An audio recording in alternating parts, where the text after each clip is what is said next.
everybody, and welcome. This is the Modern Medicine Podcast. I am your host, Dr. Dennis Tian of Beth Israel Leahy Performance Network, here again for an August episode to talk about everything related to medicine and healthcare. 1 hour commercial free. And joining me today, we got a special guest. First of all, we have Producer Dave with us as always. Producer Dave, how you doing? Great to be here. Wonderful. Bummed that the summer is ending. Desperately clinging to the last few moments. Summer's not over yet, Producer Dave. Okay, good. It's 3 weeks left. I acknowledge, I believe in summer until September 20th. I follow a meteorologic summer. Yeah. So to me, summer is not even a third over yet. Yeah. There's nothing worse than when it's like September 7th or 8th and, you know, you want to use like the pool at your community place or whatever, and they've closed the pool because it's after Labor Day. Come on. Yeah. Keep it open. It's still hot. I go with the most liberal definition, Memorial Day to September 20th. Like I want the longest summer possible. Good on you.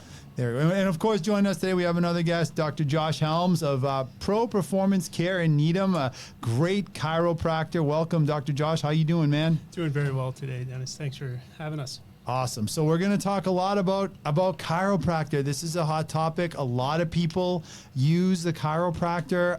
It is, after doctors and dentists, chiropractor is the third most commonly used health profession in the United States. So I know a lot of you have questions about what a chiropractor is, what a chiropractor can do, what they can't do. And we're going to get into all that with Dr. Josh Helms. And we're also going to get into some of the specific stuff he's doing, because he's doing some really exciting stuff with concussion rehab and neuro rehab that I think is really cool and cutting edge. So we're going to get into all of it in a second. Any thoughts, Producer Dave, or should we just start firing off questions at Josh? Well, I've got all of our regular segments loaded, but that's for later in the show. So I will come in with guns a-blazing at that point. But I'll be annoying and chime in before then. But let's get to know Dr. Josh. Absolutely. So Dr. Josh Helms, tell us a little bit about yourself, your background, your practice. You have an amazing office in Needham. Thanks. Yeah, we're really proud of it. Yeah, I got started actually, for those that don't know, not far from you, about 8.5 years ago in Dedham Health and Athletic Complex there. So that was our first office. I acquired a concussion rehabilitation center in 2021 in Acton, doing traumatic brain injuries and working through some neurodevelopmental cases and focusing more on the neurological aspect of care, and ended up combining the offices into Needham just about a year ago. So we're rocking there. It's much better for my blood pressure, as we talked about later, but one spot is good. Yeah. Awesome. So tell us a little, for people at home that don't know a lot about chiropractors and what chiropractors are. And I'll be honest with you, Josh, like, you know, I can be skeptical sometimes of some of the things chiropractors say and do. But from getting to know you and coming to your office for my own chronic neck problems, right? And I've seen how you work in the way that you do things in your office, and it's really kind of won me over. And so I did a little bit of a literature search preparing for this episode. And one of the things that I think people should know is that there actually is a lot of scientific evidence supporting chiropractors and the methods they use. So tell us, first of all, what is the training like for a chiropractor, and how do you get to be a chiropractor? Yeah, so my goodness, I could take this a lot of directions. I would just say, just for the general public, you know, I have a 4-year bachelor's, right? And then we all go for postdoctoral education. I have a 5-year doctoral program, and then I went on for additional school with neurology, which is not necessary. So you did postgraduate training. Postdoctoral training is unnecessary. I did that for our type of rehab, which we can get into later. But just know that the 5-year doctorate is standard after your bachelor's for a DC degree. Excellent. And so what are the kind of things that chiropractors generally like to treat, and where can they help? Like, where is the best scientific evidence for what you do? What kind of conditions? I think the strongest literature, if you prepped, you're going to find in the low back space. You know, there is just this issue with standardization of care, and we can get into all this, but I think when people think of going to the chiropractor, they think of back pain, right? So the literature around back pain better be strong, and it better work. So there is, I think, additionally, there is a lot of, when people think of chiropractor, they think about an adjustment and going to get an adjustment from a chiropractor. So that is where the research needs to be strong. But there's a lot. There's actually, so there. I was reading, and for the American College of Physicians, they make recommendations for the management of lower back pain, and for in their recommendations, they do recommend chiropractic care as being a first and second line treatment for people with chronic back pain. Yeah, it does work, and it's, again, there's so many modalities there that we can discuss. There's we kind of have this problem of standardization in our field, which we can get into, but most chiropractors, if not all, are going to be trained in physiotherapy to a large degree, which encompasses hot and cold packs or rehabilitation, physical rehabilitation, also passive modalities that extend far and wide. So there is, we have to look at all of that as an option and relevant for rehab, and also, of course, the actual adjustment itself, which I think people feel is more core to the profession, if that makes sense. So when you say the adjustment piece, could you just tell people a little what that is? Yeah, and I think, again, there is a wide range, but generally we're talking about a cavitation of a joint. So we're talking about a little gas bubble moving in a joint, like when you crack your knuckles. There's like a vacuum space that is created when we're moving a joint. It's not your bones cracking or anything like that, but we're talking about that loud cavitation, that sound that you hear when that often offers relief when you are, for instance, moving your neck or your back. People will self-adjust frequently. I'm sure we all have our friends that do that. Great. And besides that, there are a lot of other things you do. Like you, for example, when I come to your office for my tight neck, and I don't think we've ever done that, but we do a lot of like mobilization and that kind of work. Tell me a little about like what that is and how that's done. Yeah, so there's kind of a confluence of performance techniques that happen across different professions when things work. So you'll see physical therapists and OTs and regular therapy, rehab specialists of all kinds working in manual therapies.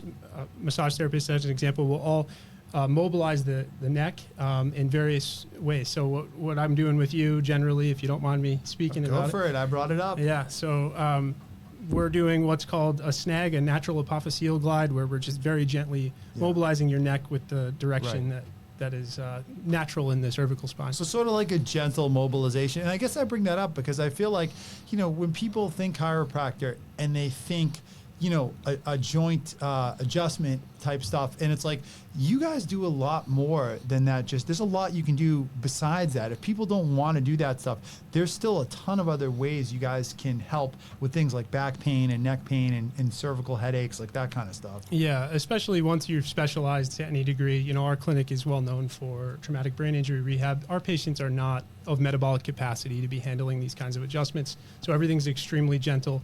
There's also a lot of practitioners that work in specific modalities that either don't adjust or do instrument-assisted adjustments or extremely gentle mobilizations to high precision that are just not exposing the vertebral artery and these things that we're concerned about. Awesome. So when you think, so when does someone need to see a chiropractor, you think? When back pain is a common thing, neck pain is a common thing.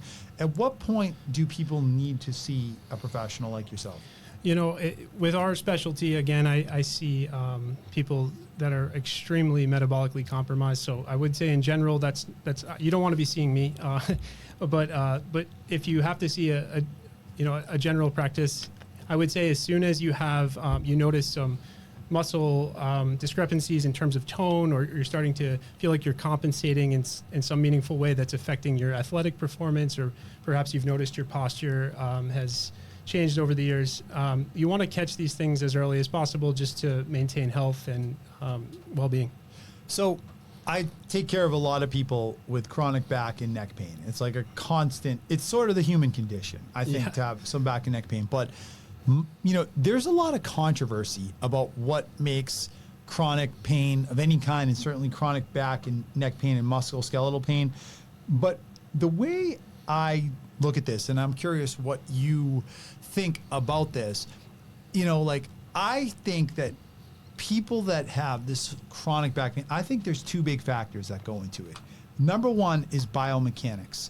And some people just have flawed biomechanics. And they're putting a lot of stress and strain on certain muscle groups and leading to tension and trigger points in the muscle groups, which leads to dysfunction of muscles and pain and other further imbalance. It becomes like a domino effect. So that's one piece of it.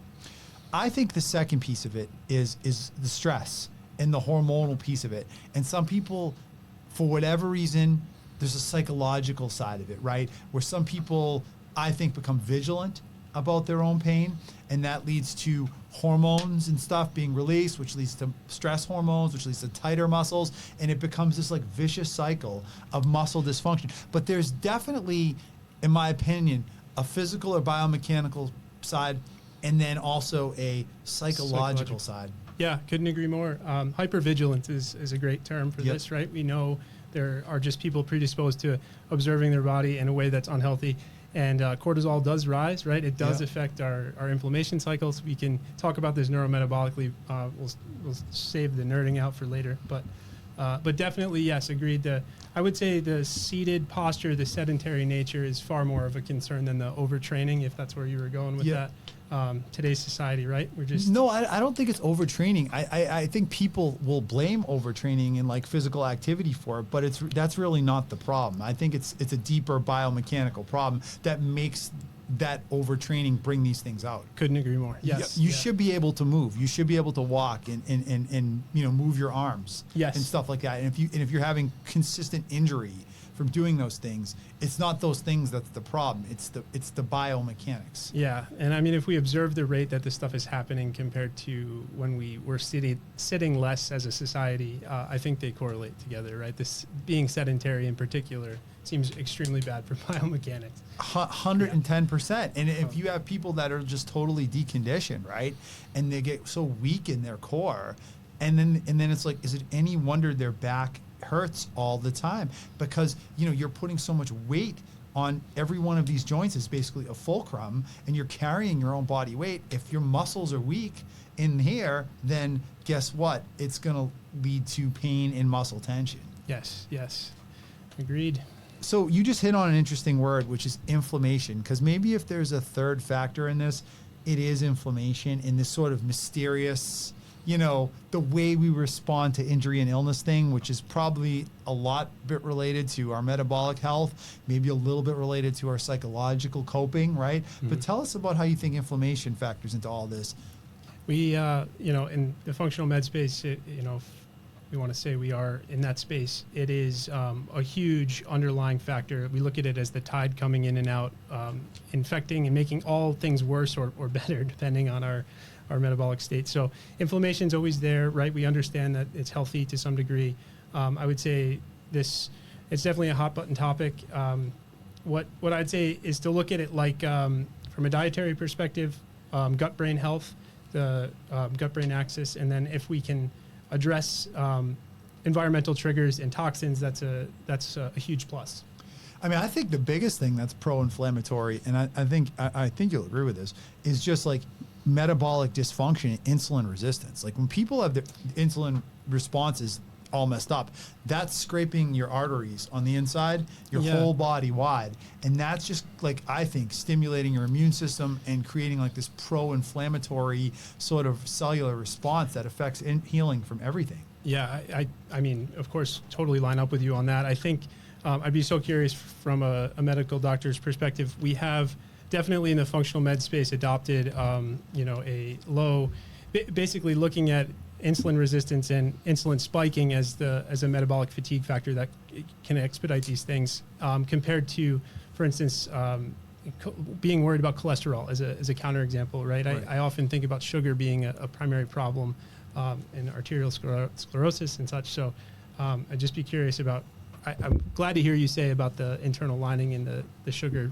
Oh, 100%. And I think it's humorous because, like, you know, like so many of these like anti-inflammatory cocktails that get peddled out there, and they all have like 60 grams of sugar in them. And I'm like, what do you think is more pro-inflammatory, anti-inflammatory? Do you think 60 grams of sugar is more pro-inflammatory than that little like weird little turmeric or whatever thing you're drinking is anti-inflammatory? The inflammatory impact, if you will, of the sugar far outweighs the benefit of whatever like chemical de jour they're trying to convince you, whether it's the alcohol and resveratrol or turmeric or whatever. You know, it's like the sugar and how that affects your metabolic response, your insulin response. That's ripping your arteries from the inside out. Yes. I mean, maybe there's some time to talk about nutrition in detail, but Definitely. I do just want to point out, you know, in terms of coaching our patients, we're often talking about protein consumption and fiber with the, you know, having that fibrous source with the sugar, right? If you're going to eat the apple, don't drink the apple juice is the old 100%. And it's just amazing. You know, we live in a very educated population of America, and yet, you know, some of these basic things are not understood. Yeah, and totally agree with that. And we've actually failed at getting this public health messages out there about this because people still have I think, fundamental misunderstanding of what spikes their blood sugar. And it's not what you think. It's not apples and oranges. There might be a ton of fruit sugar in those. They don't spike your blood sugar. A bowl of rice might not have any sugar in it. It will send your blood sugar through the roof. And we just have failed at getting that message out there. Some may argue intentionally because our whole system is based on refined carbohydrate. And you know, if we discourage people from eating that, you know, it could really undermine a lot of, frankly, corporate interests. Yeah, you're braver than I with these statements. So. That's the truth. Yes, agreed. Yeah, agreed. Let's talk a little bit about your specialty, which is neuro, rehab, and concussions. And one of the things that is really cutting edge of medicine, and I know it's key to what you do, it's a hot word, is neuroplasticity. And people didn't think that adults even had neuroplasticity until like 10 or 15 years ago. We now know they do. Tell us about what you do for neuro rehab and how neuroplasticity, which if you don't know is the ability to generate new brain tissue, even if you're old. Tell us about how all that works. Yeah, I would say, and just on that definition, even just the reorganization of neural tissue is what we can go for as an adult, right? Even, you know, we may even dispute if we can make brain tissue, but definitely can reorganize based on input. Anybody that's ever played basketball or you know, done a sport and saw themselves improve at a skill has seen this process in effect. Play an instrument? Yes. So our brain can reorganize and become more refined based on coordination of output and the Purkinje system and the cerebellum. So we leverage this technique in rehabilitation. And this is a shared space, right?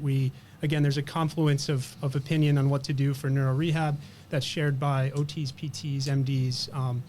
You know, clinical training in neurology is exciting. It's hands-on. It lends itself well to chiro because naturally we have such a proclivity with our hands and working in this space. But it is going to look like lots of different vestibular drills. You know, basically vision therapy at its core. There's aspects of autonomic training. Well, tell us what all that means because I don't think people know. Yeah, well, I just maybe I should back up and just note that concussions are like the perfect offender for the modern medical system because it's always unique and different for everybody, for one. And it can't be volumized in terms of a protocol to effectively fix it. And it also affects every system you can imagine in the body. So it's just this perfect problem for how our modern medical system is set up, in my opinion. So you see a lot of people stepping into the space to, you know, to fill the rehab space. But yeah, to discuss the aspects. So we think about neck involvement, cervicogenic, right? That's called from the neck, right? Some people may have had whiplash or can relate to having a car accident and having their head slam.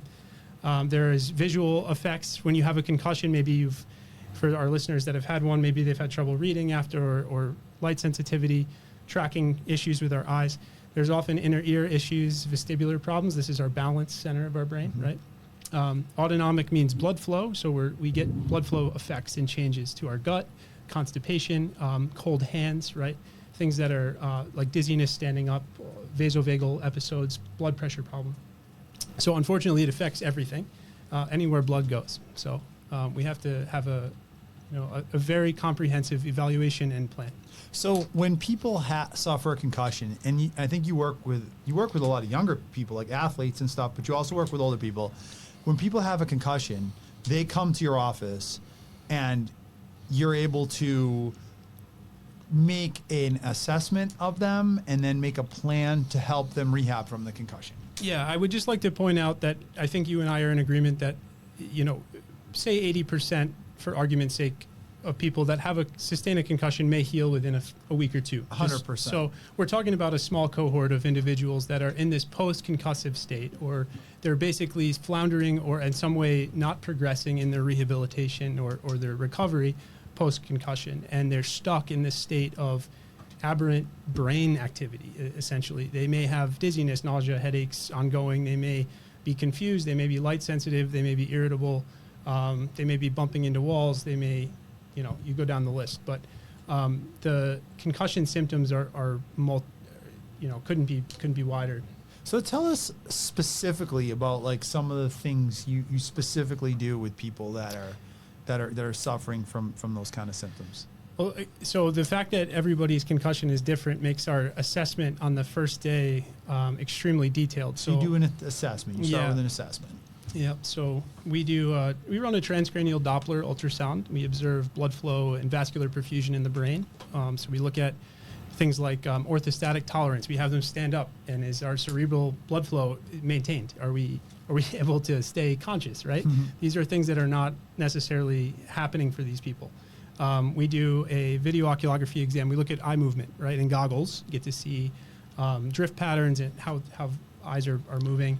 So are you able to observe like actual differences in people that have bad concussion? Yeah, I mean, we've seen over 1,000 concussions. So, I mean, I personally have. So I would say that it's quite obvious to someone like me that's seen a lot, but certainly, yes, anyone would be lay people that are looking at their own data can tell that it's aberrant. It's not it's off. Yeah.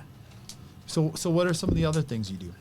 Well, so the computerized balance test is quite cool. Anything with a visual evidence is quite nice for both tracking progress and for patient understanding. Yeah. So lots of gear and cool diagnostic equipment, but that just kind of gives us an idea of where to focus, right? As I mentioned, it can be from the neck. It can be a visual concussion. You can have multivariant. You can have psychological concomitants. There's definitely a psychological component to recovery from concussion, but I think too that it's some people need care, and that's a piece of recovery too. And like, I don't know, having like that guided, structured program to help people objectively, I think also brings like a subjective benefit of just structure and support and reassurance, which some people do need after a concussion. Concussions are very tricky because oftentimes they lack, Josh, objective findings. They're very subjective. So it's hard. It's hard to get people when people lag with recovery, it can be they can get really stuck in a morass. It's really, I couldn't agree more. It's very, I guess, validating is the term, to see the data, right? You can see the pupils create hippus and they're not closing appropriately, or maybe they have, there's saccadic latencies off or something finding, and then they can see the problem and they see it get better too, which is awesome. Do you feel you get good results? Yeah, we have, so I'm fortunate enough to come from a long lineage of great doctors that are doing this kind of work. So standing on the shoulders of giants, but we have quite a reputation for doing great work. There's a lot of options out there for people, increasingly more so daily. So it's important that that the practitioners are competent and you're in a safe environment. 100%. And like I will say, every time I come to your office to get like treatment, there's always a few young athletes there. And these are people I think you're just working with to try and help them recover from head injuries. Yeah. There's definitely, right. I think we can all acknowledge the high school and even middle school now athletes that are developing brains that are taking these injuries, that are highly motivated to heal, sometimes for not even for their own health, but they just want the scholarship. Right. So there will always be those individuals. Yeah. But we also work with I had a 92-year-old last week. So Interesting. Yeah. So you're young and old. yeah. Curious, does insurance cover what you do? Yeah, so chiropractic in general, absolutely. We work with the VA and the fire department and Boston Police, and we do accept their rates. We also work with a lot of workers' compensation. That's great. That know us and work with us. Private health insurance, I moved off of about 5 years ago. They You just got don't. fed up. Yeah, and they also, man, they just don't understand what we're doing, right? I have to spend 10 hours with somebody, which Right. is totally unfeasible for the rates, as you know, as a doctor, Right, 100%. that we get. So it lends itself to, they try to control the micromanage of it, and it just doesn't yield good results. Understood. Great. So, great. So let's. I want to ask. I got one question from a viewer this week. So I want to ask you this one question before we move on to the next topic, which is this is from a woman named Tracy Guthrie Olson, who wrote on our Facebook page and wanted to ask you about the relationship between positional orthostatic tachycardia syndrome and concussion recovery. Yeah. That was the question? Yeah. Like that? Tracy, is that her name? Yep. Tracy, thank you for the question. So concussions are, as I just mentioned, they will affect multi-systems. Perhaps the most common is an autonomic variant of a concussion. So people are having blood flow challenges from their concussion due to what is suspected is the twisting mechanism in the brainstem. So we might know a lot of lower order, like Maslow's hierarchy of needs, right? The lower brainstem, I use the crude analogy, you can cut a chicken's head off and it can still run around, right? So there's the stuff that keeps us, the vital function stuff is at the bottom of the brainstem. That's where a lot of autonomic rehab is done and worked on in the lower brainstem. And so when we have a concussion, that is often the first or very likely the structure that's affected. So people will have, when they have a concussion, will often have blood flow challenges like POTS. POTS is kind of an umbrella term, so is dysautonomia. There are vasodepressor syncopes. There are, a million covariants of this stuff. So they happen to be very related, and often people recovering from concussion will report POTS in their symptom checklist. So it's something that people see all the time.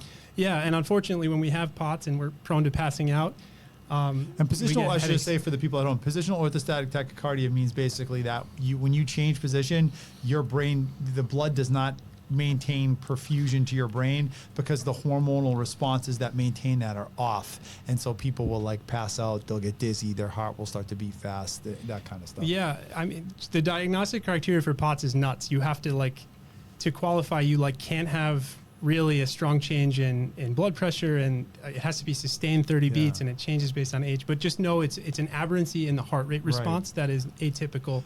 It's also everyone thinks it's like the Gen everyone Z thinks they have it, but not everyone fibromyalgia. has it. Yeah, 100%. So just recognize that not every. Yes. Do they do tilt table testing to diagnose that too? Because first of all, that sounds horrible. That is the last thing I ever want to do is a freaking tilt table test. It sounds like putting you upside down and up, and they're taking your. I don't know. It doesn't sound very fun to me. It sounds like a great way to give someone a panic attack. Yeah, I mean, the wait list is like 100 days right now to a year for these, so they must be somewhat popular.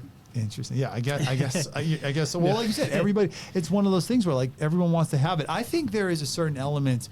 This is just my speculating as a physician of 12 years. Everyone, if they really thought hard about it, would notice they feel a little dizzy most of the time, or change position. They feel that's sort of like the human condition. I think some people just are more programmed to think about it, and everybody wants to have that syndrome. But they can say they have it, and it's just there's one of those things. It's tough too because once you've had an injury, then you are thinking about you're focused on it because you're observing your symptoms, right? So. I will just say to push back for the people that are wanting me to for that, maybe mast cell activation and MCAS and some of these conditions that are known to cause these conditions, and it can be really debilitating. And some people can't stand up; they literally pass out. They're in a wheelchair. I see them once a month, so it's brutal for some people, and some people are not in that position. And do you work with those people? I do. Yeah. Yep. Interesting. So that's good. So maybe Tracy can reach out. Awesome. All right. Well, I do want to talk about two things before we move on to the next part, which is in the news. Number one is we did talk a little bit about nutrition, but I just want to talk a little more about it because part of what you do is nutritional consults. Is that right? Yeah. Yep. So we, of course, have to observe the neurometabolic piece. So like when someone comes to us for a concussion, they might know that we're really good at rehab, but if someone's anemic or vitamin D deficient, these are going to be known complicating factors that are going to make the recovery take a lot longer. So if it's surface level, low-hanging fruit, and I feel comfortable in our wheelhouse to help them, I will direct their nutrition advice as well. Yeah, beautiful.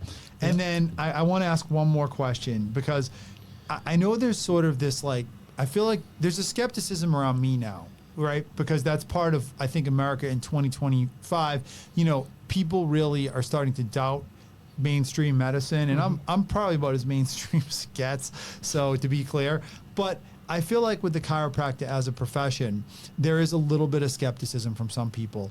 So my question is, you know, first of all, how do you deal with that as a practitioner? I think just on the individual level, it's really easy, right? Because we can always just be our own. We're all just people, right? So you, like you said, you come to me because you know you're going to get a certain level of care. There is just a standardization problem in our profession where you, maybe when you go to, say, PT, and I'm not a physical therapist, forgive me, but perhaps there's a kind of an expectation of what you'll have when you're there that's somewhat standardized, at least for the public to comprehend what's going to happen. When you go to a chiro, it can be anything. Right. So the people just don't know what that means, and it becomes intimidating. I think that's a large part of it. So you have to just go with, you end up just going with referrals, or maybe your friend goes there, and that's how you end up. Yeah, I mean, I think you just hit a big point because like it's true, and because like I said at the beginning of the interview, there is scientific evidence that chiropractor benefits, and it's really the quality of evidence is comparable to many other things that I do. Okay, for treating many conditions have evidence that is of comparable quality to the evidence of chiropractor. So there is scientific evidence to back it up, science to back it up. But the thing is, I feel like a lot of chiropractors step way out of the lane of that evidence, and I think that hurts the profession. Yeah, I mean, of course, I couldn't agree with you more. We're constantly at odds with ourselves to, like any profession, to refine and control the breadth, the scope, to standardize, right?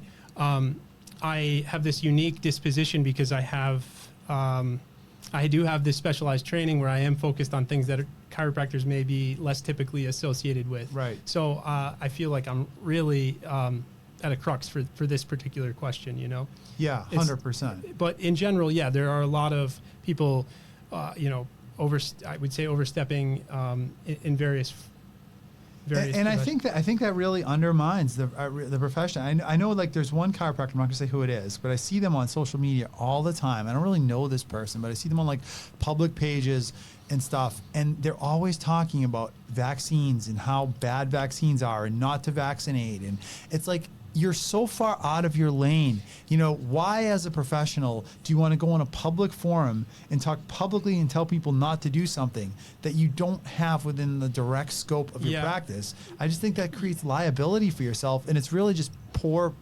unprofessional. I agree that especially like we're not, even if you are strongly opinionated on it, it's not from a medical professional perspective with regard to your education. So why would you people look up to you as a medical professional, and you are speaking about something that is not related to your education. And I think just the general public looks at that, and people are like, okay, well, what is this? So it's good. But I know you're very science-based, and I appreciate that, which is why I come to you. Producer Dave, you have any questions for this fine young chiropractor here? Well, I have been to a getting chiropractor older by before. the day. Yeah, well, not as old as me, though, and you need people like me for your business. But, I mean, it's a stupid question, I guess, but I hurt my back. I got like a stinger in my upper back, lower neck, whatever you want to call it. Yeah. This is 25 years ago, and I feel like there are entire years where I'm symptom-free, and then others where it acts up like a bastard. Yeah. Is there a reason for that? Why you would go kind of dormant for so long and come back. That's my question. Again, this is that hypervigilant thing. I don't want to have you obsess about it, but generally there is a very logical reason for its resurgence, I'll say. Stress, whether it be just an inflammatory response. If you do have like a new hobby, right? Like you start golfing and you haven't golfed in 3 years, it's can usually be traced to an event of some sort. Some exacerbation. Yeah, I do notice exercise sometimes will exacerbate it. Yeah. So no exercise, right? Yeah, No. just that. Yeah, we're just sit on our couch. That's So what we like. that makes sense to me, and I think that's right. I was told at one point to use a back buddy, which is one of these I pieces love of this, plastic. love this, yeah. Are those terrible, or should I not No, waste I my mean, time with that? Look, it's just a super safe. It's like, why not try it, right? Yeah. You're digging in. Are you talking about it looks like a cane and you're Exactly. you're It's hooking hard it? plastic, and it kind of hooks around your back. It allows you to kind of poke and prod Yeah. your own back, I guess is what it does, right? Yeah, I think it can offer a ton of relief. Generally, if one level deeper would be to like look at why are you getting knots in your back? What kind of asymmetries are we? Why is your brain making the asymmetries happen? But yeah, I mean, to relieve pain, these foam rollers exist for a reason. Sure. This is good stuff. Yeah. Okay. I'll give you an answer. This is chicken or the egg. Did the injury happen because of the accident, or were you predisposed to that injury and the accident just brought it out because of biomechanics and the way you're moving? Maybe so. Yeah. But I just feel like that will be not my literal Achilles heel, because that would be located on my heel. But I just feel like that it's never going to go away, I don't think. That's why they call it chronic. I understand that. Well, you got to go see Dr. Helm. Yeah, I think that's right. I think that's what I'll do. Yeah, again, help from a safe and conservative place first, and we'll move up the chain if we need to. Okay, Awesome. cool. All right. Well, listen. Let's. You want to stay for in the news, Josh? You're gonna I'd bounce love to, out of here. As you can see, my sunburn here. I'd love Yeah. to hear your thoughts on the Cape virus. The Cape bacteria. Yeah. That's one of the topics we're going to get to. The apparently filthy waters of Old Silver Beach, and I'm saying that completely tongue in cheek because I think it's beautiful. But we'll get to that. That's in the news. I think we should fire up in the news, producer Dave. In the news. All right. Here we are in the news. And I want to start with a few of the big developments in the world of medicine since we last recorded. I think this is the biggest one because this is going to affect the most people. And these are new guidelines for the treatment of hypertension. Did you see these, producer Dave or Josh? I have not. I have not. Oh, man, these are big. These are from the American Heart Association, hot off the press, August 14th, just published yesterday. And let me tell you, this thing is like 75 freaking pages long, including citations. But the take home of this document is that if you weren't on blood pressure meds before and your blood pressure is borderline, you're probably going to need medication, according to the American Heart Association right now. So if you're one of these quote unquote pre-hypertensives that come in my office and they don't want to take medicine and they're, doc, white coat hypertension, pre-hypertension, guess what? Now these guidelines are telling us we need to be treating you with medication. That's terrible news for me. Are you one of them? Yes, I am. Yeah? Yeah. So, and I'm a terrible patient. I get lazy and I don't take my meds, and then I have high blood pressure, and then I take my brain down. So I'm glad you brought this up. I'm just going to take my meds and be a good boy from now on. You should. and really what these guidelines are calling for, so people to use a risk calculator called the Prevent Risk Calculator, which is like a calculator online. You can find it with a Google search, and you basically put in a few biometric parameters like your age, your weight, a couple other things, and it's going to give you a 10-year risk score of heart disease.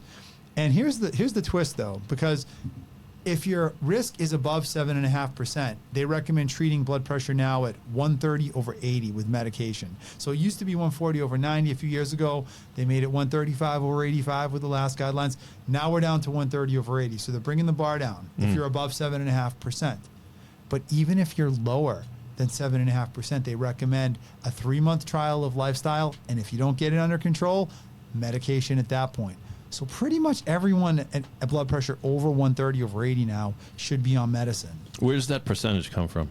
The 7.5%? Yeah. I think that's just what an expert panel agreed upon based on what an average risk would be for the average person versus what an increase. But no, how is it determined in the average person? Oh, they're just saying that's their estimate as to what. That's the Prevent Risk Calculator. Prevent risk, You go online and you enter your numbers into that that's calculator. It's going to give you the number. Okay. So you might not want to do that because it might ruin your dinner.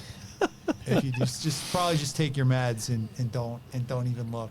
I was going to have a big chicken pot pie for dinner too. Maybe, maybe not. Stop at the Sweet Greens. Is that Legacy place right up the street? Okay. But the guidelines also do say a couple other things. Number one is Americans should avoid salt and alcohol, or limit salt and alcohol, because these seem to be two of the real big drivers for high blood pressure. Sodium, they recommend less than 2,300 milligrams a day, and ideally 1,500. And then alcohol, no more than 1 drink a day for a female, 2 for a male. We talked about in the last episode, there is no safe level of alcohol, but this is what they're recommending for people that have issues with blood pressure. Sorry, fans of margaritas. Yeah, you can have one. You can have one if you want. Get it without the salt on the rim, though. I mean, I can't tell you how many patients I've had over the years that just like their blood pressure is a mess, and they just rip alcohol. I mean, and they will never give it up, you know. Doc, would you say, I heard, I don't know, some medical professionals, I suppose, on Instagram saying that if they could choose to, if they could, they would love their patients to work out and do the diet and exercise, lifestyle stuff that works better than the drugs, but they're just non-compliant. If you could make them do what they're supposed to, would that be more effective than the meds? Yeah. Great question. And the lifestyle stuff is super important, but there's two things I think that need to be considered. Number one is, Josh, there's genetics to this. I have patients that are like 32 years old. They're not fat. They exercise. They eat right, and their blood pressure's high. So some people do have genes. We know genes are a part of this. And then the second thing is, eventually, if you abuse your body enough, you're going to change your physiology, and it's going to be hard to control your blood pressure. I mean, part of this is blood pressure is really, I think, sometimes an expression, don't want to scare anyone here, of vascular aging. And when you get to a point where your arteries are starting to get stiff and hardened, okay, that is one of the reasons why blood pressure becomes harder to control. So that's where medication becomes a huge part of it. Got it. But for younger, healthier patients, you know, guys like my age who are just getting diagnosed with high blood pressure that don't want to exercise and eat like shit and drink beers, you know, like water. Yeah, I mean, if you change your lifestyle, you could avoid needing medication. And then the other thing the guidelines call for is guys like me and girls like me, doctors, being more aggressive with blood work to rule out secondary causes of high blood pressure. These hormonal things. The guidelines specifically mention aldosterone. I love this. Sleep apnea. Yeah. These are big things. So if you're struggling with getting your blood pressure under control, talk to your doctor about testing these things. Doctors probably don't test aldosteronism enough. They certainly don't treat and diagnose sleep apnea enough. So look for those secondary causes. Moving on. Item 2. All right. Item 2. Our friend Dave, back again. RFK and mRNA vaccines. RFK Jr. cancels $500 million in funding for mRNA vaccines for diseases like COVID. This really made me upset. I'm going to tell you why. Because mRNA vaccines have risks. We know they have risks. They are generally safe. They are extremely effective. Why are we rewriting history? It has been studied in several different institutions in several different countries across the world that COVID vaccines saved millions of lives just 4 or 5 years ago. How quickly we are forgetting that, because yes, they have a downside like everything does. Let's not forget the millions of lives. There are millions of people alive today because of mRNA vaccines, and we're not going to fund them anymore. Are COVID vaccine, are you supposed to get a COVID shot every year, just like you do a flu shot? Not anymore. No? The RFK changed that. He recommended against it. But honestly, I didn't disagree with that recommendation. Okay. But 5 years ago, it was a very different landscape. Sure. You know, we had no immunity then. Right. Now we all have immunity to COVID, so it's not dangerous to us. Well, that's good news. 5 years ago, though, it was a big It problem. sure was. Yeah. I mean, people forget how bad it was. You know, Oh, yeah. You know how people dying in ICUs, these 30 to 60 day ICU stints, and alone. I mean, it was awful. And it's like, it's just 5 years later, everyone forgot about it, and now it's like the mRNA vaccines are the problem. I don't get it. All right, next topic. Blue Cross Blue Shield chart audits. I want to talk about this. I got an email. This wasn't a news story, but I got an email, a provider news alert. Effective for dates of service on or after November 3rd, 2025, Blue Cross will expand our prepayment claims editing to review professional services for evaluation and management over coding. This means that if you code your visits at a too high a level of complexity, Blue Cross is graciously based on their arbitrary judgment, going to bump you down to a lower level of complexity, which means a lower level of payment. This is basically a pay cut for all primary care doctors. How do you feel about that, Dr. J? Yeah. Well, obviously, I'm not a fan. Right. Yeah, not a fan at all. Yep. You know, who decides? Yeah. Some coder, some auditor in an office somewhere.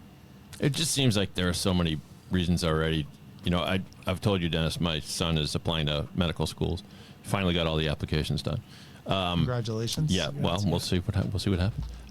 But he, it's just what he gravitated towards, and I'm really proud of him. He'll be like the first doctor in our family. He works in the ER at Tufts Medical Center. I don't know if I told you that, as No. a ER technician. Oh, nice. Yeah, and just loves it. Just loves what he does. But it's just depressing when there's yet another reason to dissuade good people from going into the medical profession. If you want to know why and I'm talking to people listening, why you can't find a primary care doctor anywhere, why you're waiting 9 months for an appointment, this is Stuff like exactly this. why. You keep giving the doctors a haircut. I mean, practices go out of business. There's no incentive to practice. Now you can't find a doctor. So these are the kind of things they're squeezing us, Dave. Yeah. All right. Go ahead, Josh. I don't know if I'm allowed to ask you about your coding practices, but for it. I remember being on Blue Cross many years ago, and I remember those cuts very, very distinctly. Do you think, so if you have like, for instance, 40 people in a day Yeah. versus 200, are you,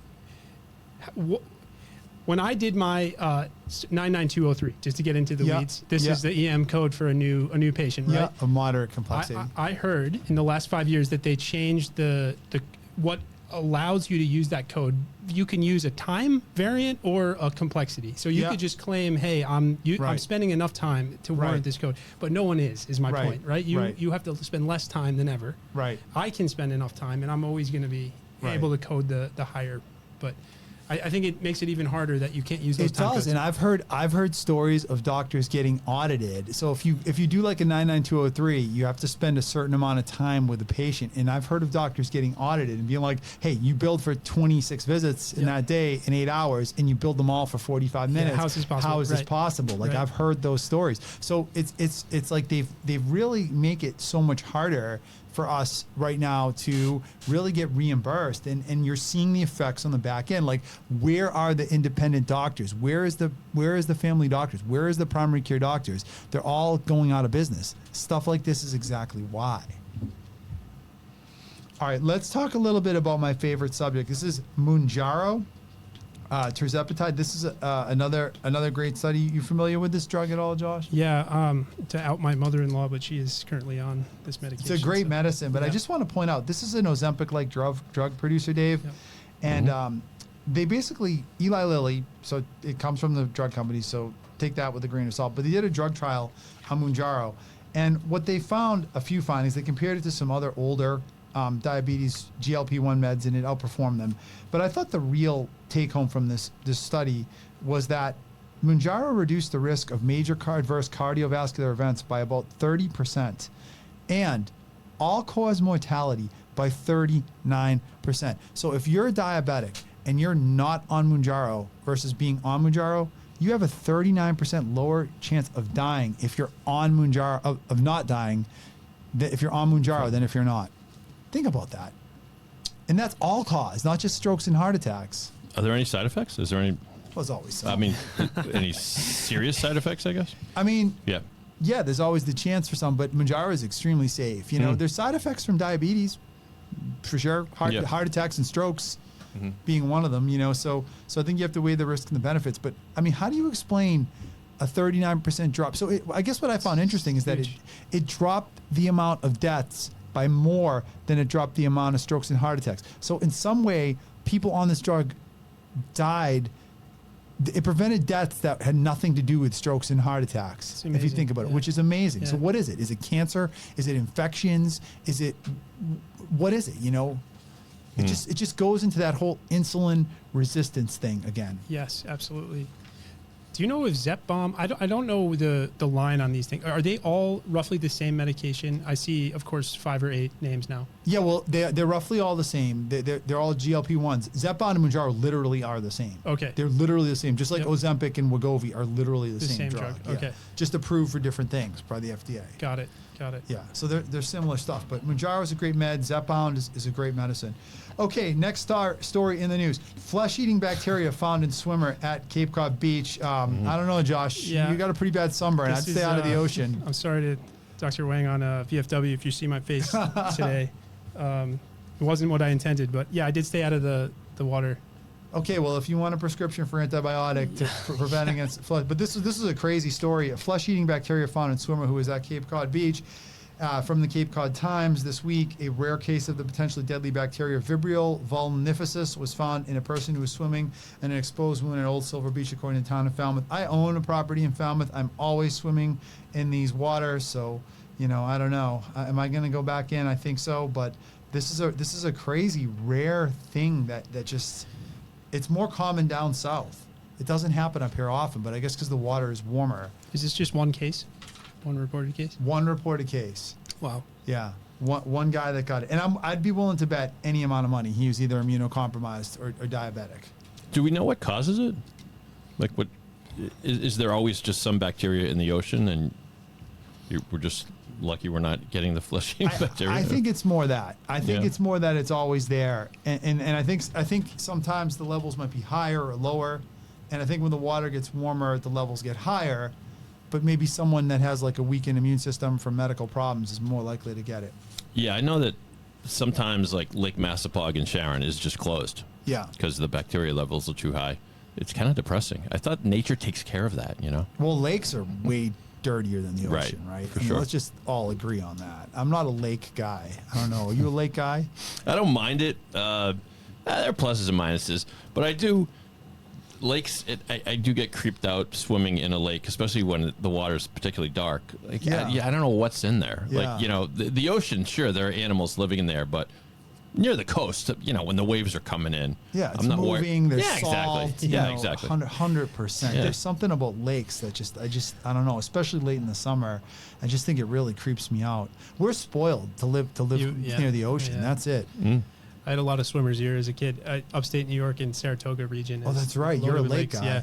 Well, yeah. I mean, around here it's less common, but yeah. But I think there is also too a big difference between like a great like a real lake, like Lake Michigan is kind of almost like an ocean. There's waves. Yeah, It's clean. Winnipesaukee is Yeah. a little bit like that. Yeah.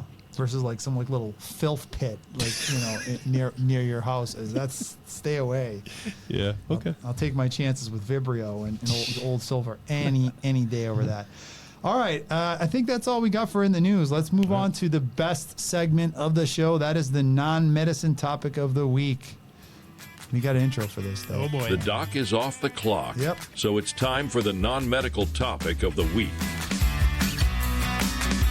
All right, this is it. The non-medical topic of the week. I am officially off the clock, hoping the pager does not go off. Today's non-medical topic of the week, I got two things that I want to bring up. Number one is, let's talk about 80s deaths, like 80s celebrity deaths. This has been a terrible run. Ozzy Osbourne, Hulk Hogan, and Malcolm Jamal Warner all in 1 week. That's devastating. Yeah, and I didn't see any of them coming, really. Although, I guess Hulk was probably... Wait, you said Hulk, Let's just Theo back that up. You and didn't see Ozzy Osbourne? Yeah, good point. Yeah, as soon as Ozzy died, somebody texted me. I said, darn, he was always the portrait of health, too. Yeah. So, yeah, Ozzy we should have seen coming, and Hulk maybe we should have seen coming. A lot of chemicals going in that body over the years, usually muscle enhancing and all that. And then Malcolm Jamal, how did he die? He was drowned. He drowned. Yeah, that I mean, that's a freaked me out. tragedy. Yeah, Like, that was a total tragedy. Yeah. The three pillars, in a way, of the 80s, you're absolutely right. You got, for a period, no one was bigger in heavy metal than Ozzy. Malcolm Jamal Warner was on the #1 comedy. The Cosby Show, I know it's got a stink on it now for reasons we need not get into, but #1 show in the 80s for many years let's running. be clear about one thing, okay? Bill Cosby committed crimes. Yeah. Heathcliff Huxtable never did anything wrong. So So I can put away the reality of what Bill Cosby did, and I can appreciate Heathcliff Huxtable. Well, I can too. For I what still he listen to was. Michael Jackson music too. Of So course, I can- 100%. Yeah. So yeah, let's go. Ozzy Osbourne. I mean, icon of the 70s and 80s. Definitely before your time. Yeah, I mean, love Ozzy though. A little before my time, to be honest. But he was already flamed out by the time I kind of popped on the scene. Well, then he had just a renaissance though, as kind of America's darling Yeah. dad in unlikely fashion. America's Burnout. But the Osbournes was really a groundbreaking reality show. It was. That was way before Real Housewives of Anywhere, and it was hilarious. It was. Whoever put that together had Way an ahead of amazing its time. idea, and you got to see the reason why he was beloved even more than I think. You got to see that he was fallible. He was funny. He was, I don't have time to deal with this, Jack. Go talk to your mother. He was just like us. 100%. Did you watch the show? Yeah, Osbournes. And now watching that show, I mean, just to go back to what we first said, like, no surprise. I can't believe he made it to his mid-70s, though, I guess what I'm trying to True. say. Yeah. Because he was, like, completely flamed out. That was in, like, the early 2000s, probably that show was popular, right? Like 2002, 2003. Yeah. And, I mean, I would have never bet that guy would live to be No, he 70-something years looked old. brittle on the show. He looked brittle on the show. Yeah. He looked 20 years older Yeah. than what he was. I mean, it was like a Weekend at Bernie's situation at times on the show. Like he's just like flopping around like a puppet. It was only 4 seasons, 2002 to 2005. Yeah. I think that's about all America could stomach of it. It was one of those things. It came on, it had its moment, but it wasn't the kind of thing like The Simpsons that you could just keep doing for much longer. Like it kind of was Yeah, it had a good run. had a good run for what it was. Yeah. Okay. But hold on. But Hulk is probably the biggest icon of any of them, isn't he? I would say so, 100%. Were you a fan of wrestling ever in your life? I was a fan of wrestling when I was a kid. Yeah. Hulk was like a hero to any kid that grew up in the late 80s. Yeah, early he 90s. rewrote the rules for. He was a crossover star. He'd appear on MTV with all the stuff they did with wrestling. His movie wasn't very good, but he was great in Rocky III, right? Yeah. I watched wrestling in that period probably because my younger brother was so into it, and I watched it again when my son got into it, and then he got older and he got sick of it. So you go through your phases, but I'm always impressed by the level of detail they put into that product. I'm not being flip. It really is an amazing machine.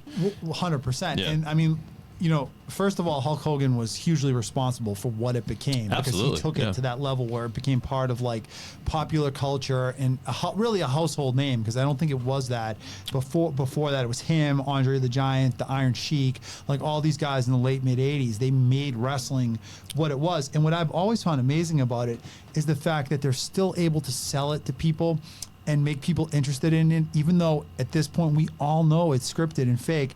People still enjoy it. Yeah, to me, I was of the camp that when we were when I was growing up, I don't mean to lump myself in with you youngins, but it was always, wrestling's stupid. It's fake. It's fake.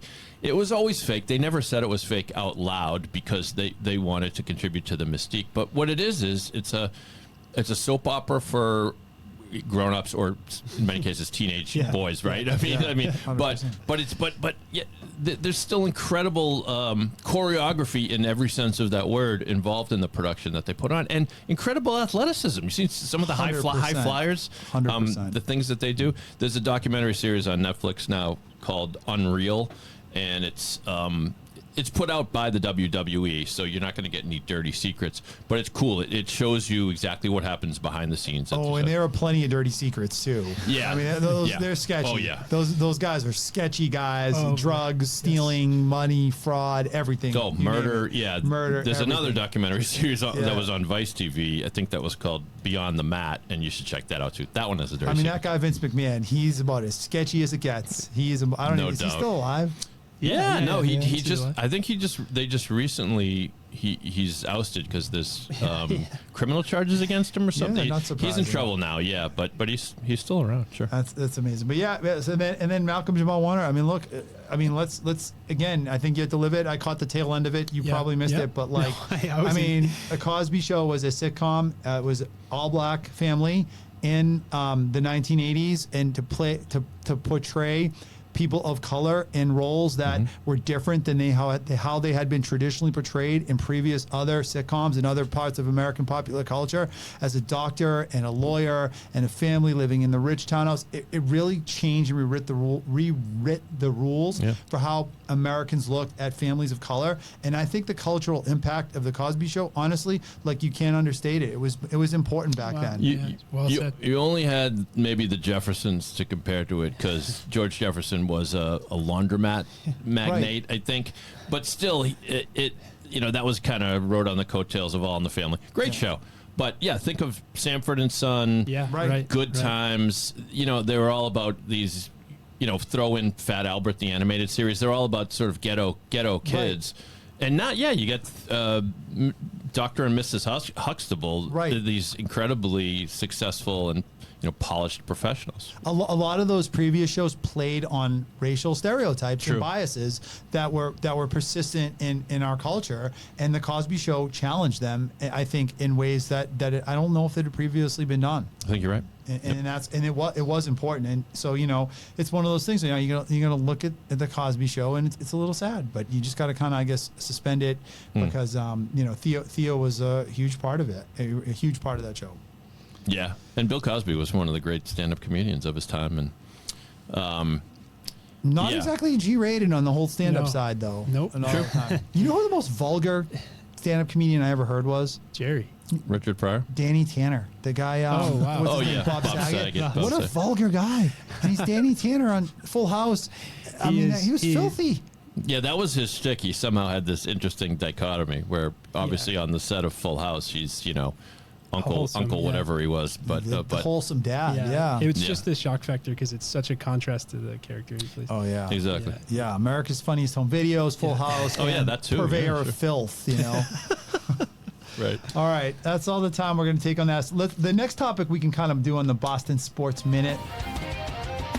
It's the Garden, it's Teddy Ball Game, Yaz and Poppy and Noma. It's Brady and Larry and number 4 Bobby Orr. It's Fenway Park. It's the fucking Boston Sports Minute. Let's go. Boston Sports Minute. First thing I got to ask before we get to anything even happening on the field, producer Dave. Tom Brady statue. Your review. Let's hear it. I was there. I saw it in person. Oh, nice. The night it was unveiled, I didn't get close enough to be part of the festivities or whatever. But good, but not great. I guess I give it a B to B plus. I don't know. The pose is kind of ordinary. The Bobby Orr statue was obvious. You had to have him flying through the air, which must have been a real pain in the ass for the sculptor. Yeah, 100%. But you had to have that. It begs the question: what is the iconic image of Tom Brady? I don't know. They probably wouldn't have gone with it. There's this one. People listening just on audio can't see me. Well, whatever. He's got his hands on his head after one of the Super Bowl, as if to say, "I can't believe this is happening." That's a great one. I know the That's exact a good one. picture. So it's not bad. What do you think? I mean, what do you think? Well, Josh? I mean, the top comment on Facebook that I saw was, "Why is his head so small?" Yeah. So I think that's relevant. I don't know. I just I feel like not being from the Boston area is it really makes me unequipped to answer. Are you a this. Bills fan? No, I didn't. So I grew up, I suppose, closer to, we were by the Giants training camp growing up. So Okay. I did go, I had a ball signed when I was a kid, but other than that, didn't really watch. You mean like a testicle or a football? No, I'm just kidding. I'm sorry. Yeah. But I did go to a couple Bills games as a kid too. Okay, so I saw the meme. Did you see the meme this week of the small head, right? Did you see the one where someone put the head from the statue, the Beetlejuice head on the statue? Did anyone see that meme? Wait, I did not see it, but I can imagine. So that's my first criticism. I'm with you 100%. It does look small. The head we're is a little looking small. at it now on the I screen. think it's just to rebut. It's just like the shoulder pad thing, right? Oh, maybe. I mean, it's got to be. I can't imagine they would mess that up. He looks kind of fat. I don't know, little muffin top. This guy's the fittest guy ever. So what's up with the gut? It just doesn't look that triumphant. He has a fist raised, but I mean, otherwise it's kind of ordinary. But we're nitpicking because it's Tom Brady. Well, first, that's just it. And I'm thrilled they did it. It's pretty good. I give it a B plus. So we are nitpicking because it could be a lot worse. Like the Dwayne Wade statue, Dwayne, yeah, right? the That looks Dwayne nothing like him or Right. something like that. That was That's bizarre. I mean, I like this Super Bowl 51 pose where he's holding the trophy up, coming off the field in Houston after the Atlanta comeback. That's interesting. Why not have him holding the trophy? Yeah. In the maybe they weren't allowed to do that? No, come on. I mean, I guess they could do that. Maybe. I do like that they've got it's a 6-sided base. Each that's plaque cool. represents one of the Super Bowl wins. That was a good touch. Is that a hectagon? 6 sides? I couldn't think of I what think it's. it is. Okay. Yeah, but I'll that's take your cool. word for it. That's cool. I could be wrong. I could have just Yeah. proved I'm an idiot. I don't know. So all right. So let's talk a little about on the field stuff. We got Right. one or two quick minutes on the field. Dave, you're a big Red Sox guy. You're a big baseball guy. That was that loss yesterday was a kick in the teeth. Where is this team going? Yeah. So as we record this, it just it had been a while since this had happened, so it was nice. But yeah, we blew like a 2-run lead in the 9th or the 8th and the 9th, I guess, against the miserable Marlins. Normally I would say this has been a good season compared to expectations. Of course, I want to see him make the postseason. The best we can expect, I think, is they make the postseason and maybe win a round. I just don't think there's talent up and down the club.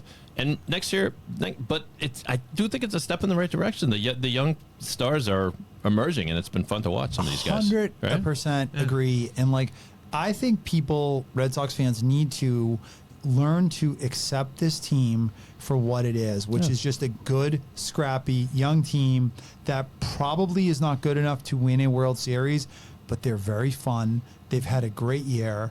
They've laid down the building blocks for the future. They've got a lot of good young players that they've developed. I mean, this was a positive year. I think they'll make the playoffs. They have 15 games left against last place teams out of their remaining 37. So I think they're going to make the playoffs.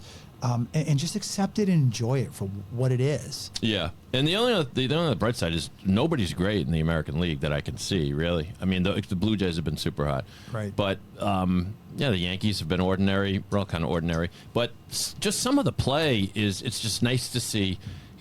When I grew up, we'd if Jerry Remy stole a base, we threw a parade. He was the only Right. one in the lineup that could steal a base. Right. Now, I feel like more than half the lineups. Trevor Story's got 21 steals. 21 of 21. And hasn't been caught. Yeah. And Jarren Duran, everybody knows this. The guy can fly. But it's such an advantage to put. Every time he gets a base hit, he's thinking two bases on even routine ones. Sometimes he beats it out. Right. And I think he causes the outfielders to panic sometimes because he's so fast. Even after that ugly loss yesterday, I have zero regrets about them not making a desperation move at the trade deadline, trading a guy like Jarren Duran or Cedar Rafael or one of these young studs, Wilyer Abreu, for 50 cents on the dollar so that they could become a 93-win team instead of an 89-win team. I'm so glad they kept their young talent. I'm just accepting this team for what it is, a fun, scrappy, good team that probably isn't good enough to win a World Series. Amen. Well, we'll be pleasantly surprised if they do. In 30 seconds on the Pats. I don't want to be giddy. I think the only downside to what's going on with the Pats right now is I feel like the expectations. I've got people 10 wins, 11 wins. No, let's just have a good season, step in the right direction. I think we'll win more than we lose. I do. I think we'll get, what is that, 9 wins? Yeah. I think we can do that. But, I still, as fans, we pretend we know what's going on in the line and the offensive line. I have no idea what's going on in the offensive line. I don't know. I can name maybe, half a dozen players on the defense. We'll get to know them. But so far, so good with Vrabel. But that's what we said about Mayo last year. So, 100%. I mean, my take is, before we get too thick into the weeds of what they're going to do, I'm just so ready for the preseason to be over. Yeah. I mean, you get to that point where I'm tired of watching practice football and these glorified practice games that have become increasingly meaningless every single season. True. I mean, you're seeing the starters now for 2 series. People are freaking out because Drake May hasn't looked good. It's dude, he's throwing 12 passes in 2 games, and they're running the most vanilla offense ever. We have no idea what this offense is going to look like. I can't wait to see September 7th to see real, meaningful, competitive football. I'm done with the preseason. It's 3 weeks away. Thank God. Yeah, preseason is you're right. It's worse than ever, but it was always kind of a joke. I mean, one of my first seasons rooting for the Pats was 1982. They went 4-0 in the preseason. I was like, Super Bowl. They went 2-14. Yeah, there you go. Exactly right. All right. Well, anything else, Josh? Anything you want to add? No, I think that about sums it up. All right. Well, there you go. I want to thank you for joining us. One more thing. Yeah. It is a hexagon. Congratulations. I know. Yeah. I think I learned that in medical school. Yeah. There you go. Okay. Yeah, there you go. Well, listen, thank you to everybody that watched this episode of the Modern Medicine Podcast. We have 1,100 followers and almost 1,000 likes on our Facebook page, trying to grow the Instagram audience and the YouTube audience. So please subscribe, like us, follow us, and find us. Ask us those questions because we love to get them. We'll be back next month with another episode. I'll keep those short videos coming out on the page, and have a great few weeks, everyone. We'll catch you in September.